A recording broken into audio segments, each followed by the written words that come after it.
ये कहानी है गौतम बुद्ध और एक दुखी भिखारी के बीच की बुद्ध मोरल स्टोरी, जिससे जीवन का बहुत अच्छा ज्ञान मिलता है। एक बार महात्मा बुद्ध एक गांव में अपने शिष्य सहित घने पेड़ की छाव के नीचे बैठे थे।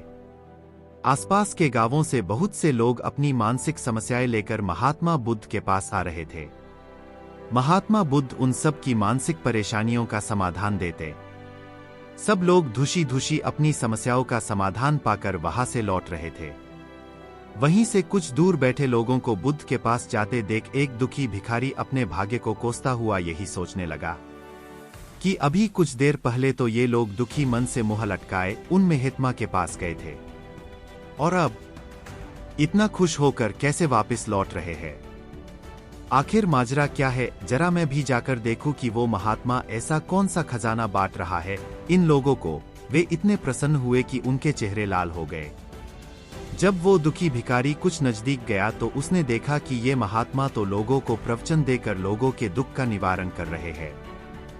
यह देखकर भिखारी के मन में भी तीव्र इच्छा हुई कि क्यों न मैं भी इन महात्मा को अपना दुख बताऊं। मुझे भी अपने दुख का समाधान अवश्य मिलेगा, बस फिर क्या था। समाधान पाने की लालसा लिए भिखारी महात्मा बुद्ध के सामने पहुंचा और हाथ जोड़कर प्रणाम करते हुए बोला, हे महात्मा बुद्ध, मैं भी लोगों की मदद करना चाहता हूं। मुझे लोगों की मदद करने की बहुत इच्छा है, लेकिन मैं कैसे मदद कर सकता हूं? मैं बहुत गरीब हूं। मेरे पास न तो पैसे हैं और न ही कोई ऐसी चीज जिससे मैं किसी की मदद कर सकूं। मैं कोशिश करने पर भी किसी की मदद नहीं कर सकता। मुझे भगवान ने इतना गरीब क्यों बनाया? हे महात्मा, मुझ पर कुछ कृपा करो। इतना बोलते हुए भिखारी रोने लगा।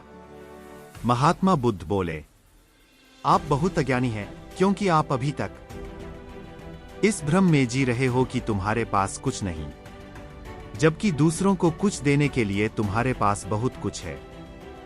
तुम बिना धन और वस्तु के भी दूसरों की मदद कर सकते हो।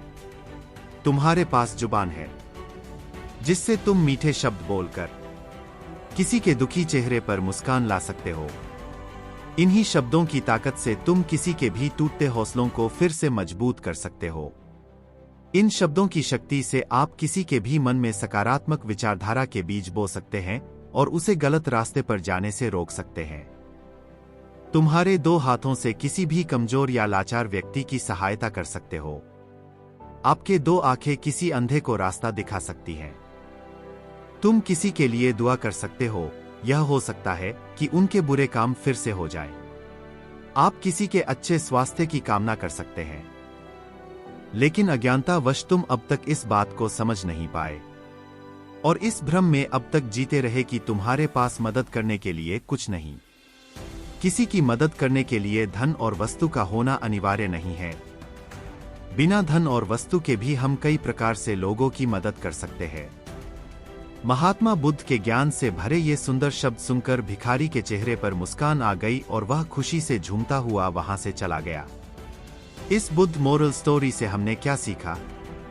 दोस्तों, महात्मा बुद्ध की इन बातों से बहुत कुछ सीखा गया। आजकल बहुत से लोग यह सोचकर दुखी होते हैं कि मेरे पास ये नहीं है, बल्कि जो आपके पास है उसी में संतुष्ट रहना सीखें और बिना मतलब के लोगों की मदद करें। इन्हीं से आपको परम सुख की प्राप्ति होगी। तो दोस्तों, यह बुद्ध मोरल स्टोरी आपको कैसी लगी जरूर बताना।